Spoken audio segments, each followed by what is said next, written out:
You know, the Manson murders, they're one of those cases that just gets under your skin. It's been decades, but it still has that power to fascinate and horrify, you know? And I think part of that is because it just challenges our assumptions about who's capable of evil. That's what we're going to unpack today in our deep dive into this case. Absolutely. It's a case that really forces us to confront the darker side of human nature and the potential for seemingly ordinary people to commit extraordinary acts of violence. Right, and to guide us through this complex and frankly disturbing story, we've got excerpts from two really compelling documentaries. We've got the A&E special, The Manson Murders, True Story Revealed, Okay. and the second is from the Real Stories documentary, Was Charles Manson Born to Kill? Both offer some really interesting perspectives on the events themselves, the key players, and the cultural landscape of the late '60s that really set the stage for this tragedy. Our mission today isn't just to rehash the facts of the case, which I'm sure you're already familiar with. We're going to go deeper. We're going to try to understand the why. Who were these people? What led them down this path? And how did Charles Manson, a man with no real power or authority, how did he gain such control over his followers? It's a question that continues to fascinate and disturb us all these years later. And I think to truly grasp the magnitude of this case, we need to start with a vivid picture of the crime scene itself. So let's go back to August of 1969. Imagine you're Detective Sergeant Mike McGann, the first officer to arrive at the Tate residence on CLO Drive. It's a beautiful morning, the sun is shining, but something feels off, and then you see it, the word pig scrawled in blood on the front door. Chilling, isn't it? Just that one detail immediately sets the tone for what Detective McGann is about to encounter inside. And inside is a scene straight out of a nightmare. 5 victims brutally murdered: Sharon Tate, Jay Sebring, Abigail Folger, Wojciech Frykowski, and Stephen Prant. Right. The level of violence is it's staggering. The A&E documentary really emphasizes the sheer brutality of the scene. They talk about 169 stab wounds across all the victims over 2 nights. And keep in mind, Sharon Tate herself was stabbed 16 times. And she was 8.5 months pregnant at the time. Talk about a case that just shocked Hollywood to its core. Suddenly no one felt safe. The randomness of the victims, the brutality of the attacks, it just sent a wave of fear through the entire community. And what made it even more unsettling was the fact that the perpetrators weren't hardened criminals. They weren't career gangsters. They were kids from seemingly normal middle-class backgrounds. Right. We're talking about the so-called Manson family, you know. You had a homecoming queen, a church choir singer, a girl who dreamed of being a nun. Right. And yet they were capable of this unimaginable savagery. It's that paradox that really makes this case so compelling, don't you think? Absolutely. It challenges our assumptions about who's capable of evil. Yeah. And at the center of it all, of course, was Charles Manson. Yeah. A 35-year-old ex-convict with a long rap sheet, and as we'll see, a disturbing charisma that drew people to him like moths to a flame. So let's talk about how this guy, with his troubled past and lack of any real credentials, how did he manage to rise to power? Well, to understand Manson's appeal, you have to understand the context of the time. It's the late '60s. It's the era of the Summer of Love, the hippie movement, a time of social upheaval, and a yearning for spiritual enlightenment. Right. People were disillusioned with traditional authority, seeking alternative ways of life. And Manson, with his long hair, his guitar, and his pseudo-philosophical ramblings, he fit right into that counterculture scene. So he's almost like a walking embodiment of the counterculture, tapping into that desire for something new, something different, something revolutionary. But here's where it gets really interesting. Manson wasn't just some, free-loving hippie spouting peace and love platitudes. Right. He was a manipulator, a master at reading people and exploiting their vulnerabilities. Exactly. The Real Stories documentary was Charles Manson Born to Kill. Dives into his background. And it's fascinating. They highlight how Manson was a gifted musician. He could really play, and that talent helped him attract followers in San Francisco, a place teeming with young people looking for belonging and purpose. He even spent time studying Scientology, which, as the documentary points out, clearly influenced his later teachings. So he's taking these existing philosophies, these alternative belief systems, and twisting them to fit his own agenda. And this brings us to a crucial turning point in the story. Spawn Ranch. Spawn Ranch was this dilapidated movie set outside Los Angeles, which Manson turned into his own personal commune. It's almost symbolic, isn't it? A place where Hollywood dreams had faded and Right. something much darker was taking root. Yeah, and it becomes a key setting for his rise to power. This is where he really starts exerting control over his followers, implementing what he called an unlearning process. The documentary features an interview with Barbara Hoyt, a former member of the family, Yeah. and she provides this chilling firsthand account of life at the ranch. She talks about how Manson would erase their past values, creating a sense of childlike dependency on him. He's brainwashing them, stripping away their individuality and replacing it with his own twisted worldview. And it's at Spawn Ranch that his infamous Helter Skelter doctrine really takes shape. Right, and this is where things get really sinister. Manson, he took the Beatles song "Helter Skelter" Yeah. and twisted it into this apocalyptic prophecy about a race war. He believed that black people would rise up and overthrow white society, but ultimately failed to rule, paving the way for his family to emerge from hiding and take control. He even had his followers practicing with weapons, engaging in these creepy crawly missions, preparing for this supposed war. But before we delve into the murders themselves, I'm curious, what are your initial thoughts on all this? What stands out to you about the kind of world that Manson was able to create at Spawn Ranch? What strikes me is how effectively Manson exploited the vulnerabilities of his followers. These were young people searching for meaning and belonging in a time of great social change, and he offered them a sense of community, a purpose, albeit a deeply warped one. It's a stark reminder that even in seemingly utopian movements, there can be a dark undercurrent of manipulation and control. It's chilling, isn't it? The way he was able to twist their idealism, their longing for something better into something so destructive. And it all stemmed from this dilapidated movie set, this place where Hollywood dreams had gone to die. It's almost poetic in a way, wouldn't you say? A haunting reminder that the line between fantasy and reality can be dangerously thin, especially when a charismatic leader like Manson is pulling the strings. It's easy to think of the Tate LaBianca murders as the starting point of this horrific story, but the truth is that the violence had been escalating for weeks. There was a clear buildup to those fateful nights in August. They're talking about the murder of Gary Hinman back in July of '69. Right. That was a real turning point, wasn't it? A sign that things were about to take a much darker turn. Exactly. Hinman was a music teacher. Yeah. And he had some connection to the family, although he wasn't a full-fledged member. Manson, convinced that Hinman had a stash of money, sent Bobby Beausoleil and Susan Atkins to his house to get it. When Hinman refused, things escalated quickly and violently. And this is where Manson's Helter Skelter plan really starts to come into focus. He wasn't just interested in robbery or personal vendettas. He was trying to orchestrate something far more sinister. Right. The A&E documentary describes how Manson himself showed up at Hinman's house carrying a sword. He actually sliced off part of Hinman's ear before ordering Beausoleil to kill him.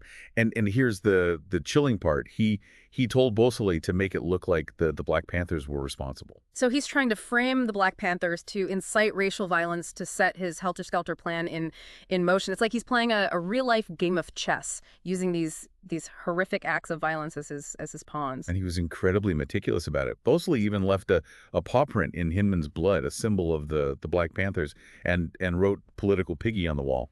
It's just so disturbing how calculated it all was.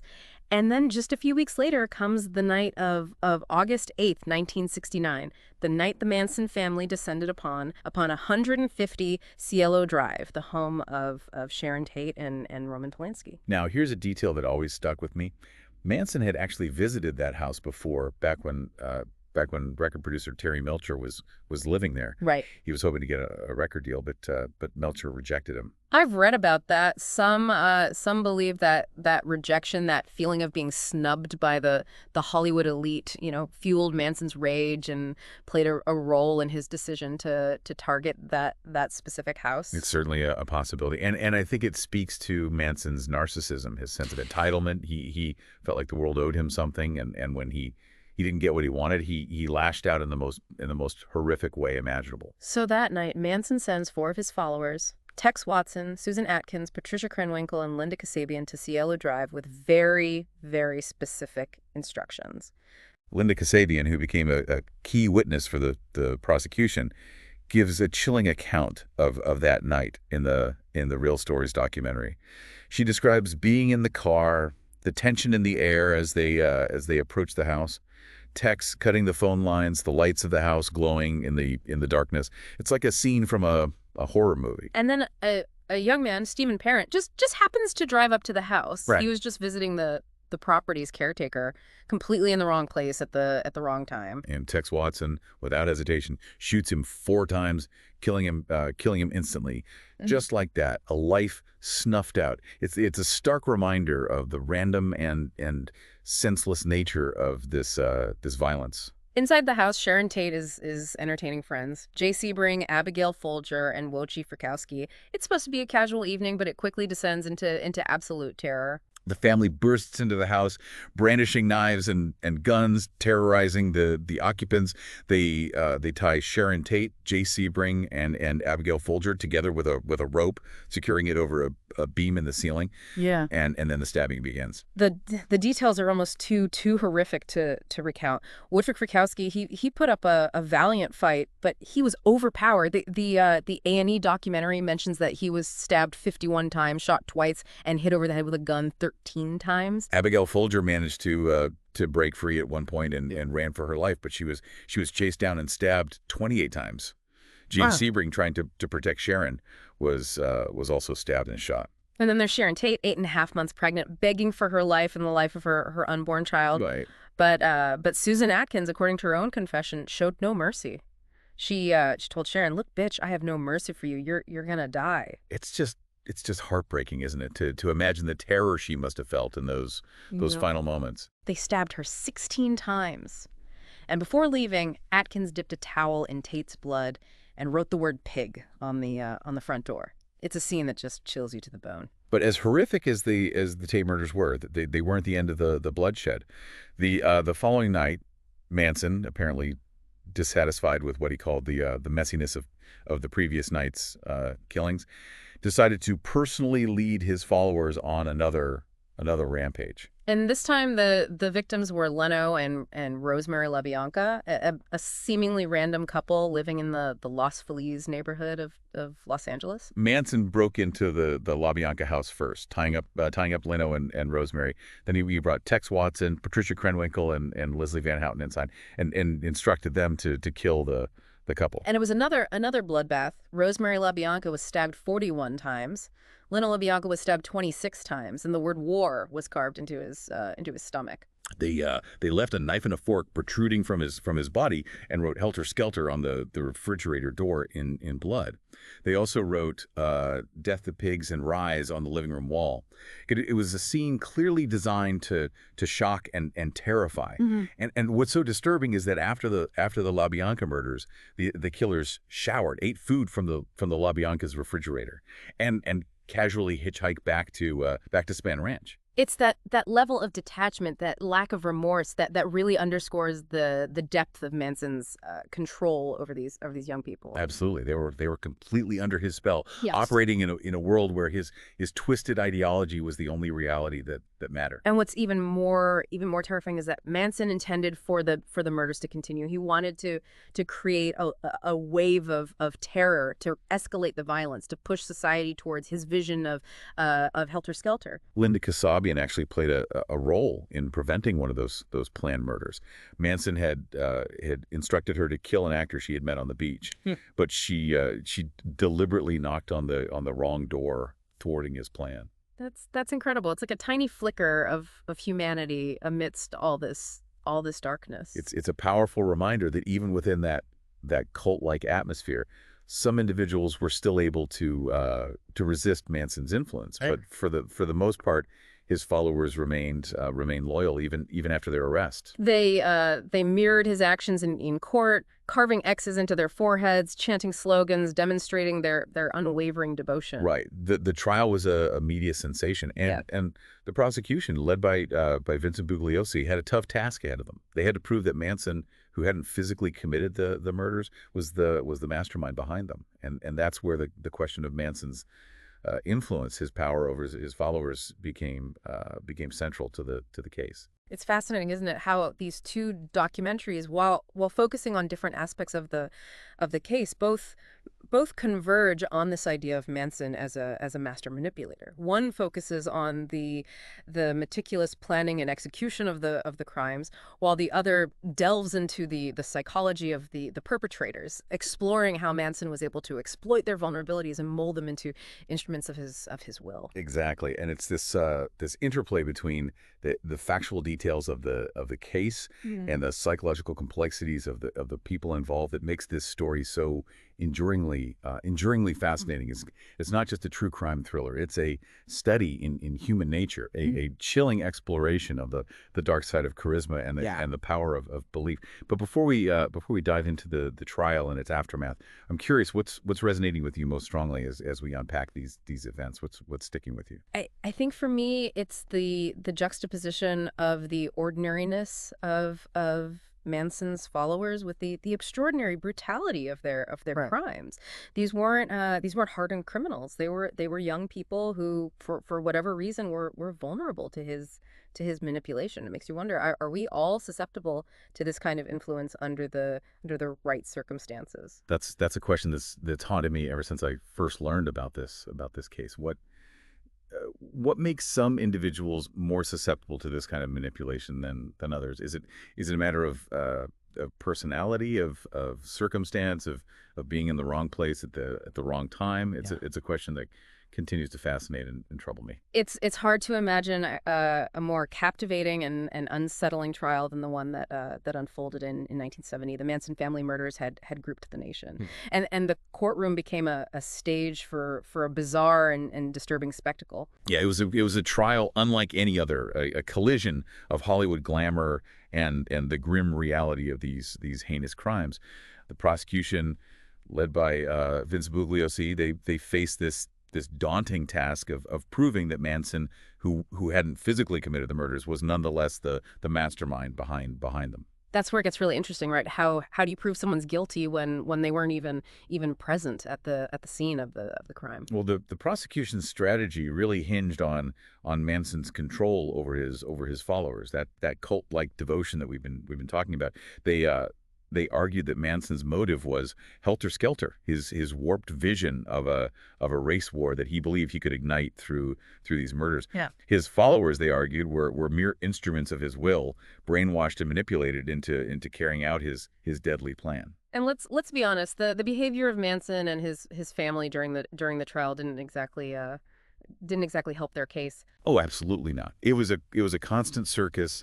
They were disruptive, chanting slogans, even carving X's into their foreheads to mimic Manson. It was a chilling display of their unwavering loyalty, even in the face of overwhelming evidence. Speaking of evidence, remember Susan Atkins' jailhouse confession? Right. She had already admitted to the murders while in jail. Yeah. A confession that would later be used against her and the others. Yeah. And then there was the testimony of Linda Kasabian, who had been present at the Tate murders but refused to participate. Her testimony must have been absolutely crucial for the prosecution. It was. She provided a firsthand account of Manson's orders and the family's actions, directly linking him to the crime. She described the fear, the coercion, the pressure to conform that had permeated the family. So the prosecution built their case on this idea of Manson as a puppet master, using his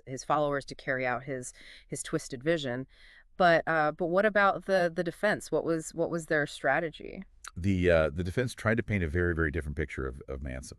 They argued that he was a harmless hippie guru, a misunderstood free spirit, They claimed that his followers were responsible for their own actions, and that the murders were motivated by drug use or personal vendettas, not some grand conspiracy. It seems like a pretty flimsy defense given the evidence. It was a tough sell, Yeah. especially given Manson's erratic behavior in court and in the overwhelming evidence of his manipulation. In the end, the jury saw through it. Manson, along with Atkins, Krenwinkel, and Van Houten, were found guilty of first-degree murder and conspiracy to commit murder. And they were originally sentenced to death, right? Yes, but their sentences were later commuted to life in prison when California abolished the death penalty. So justice, in a sense, was served.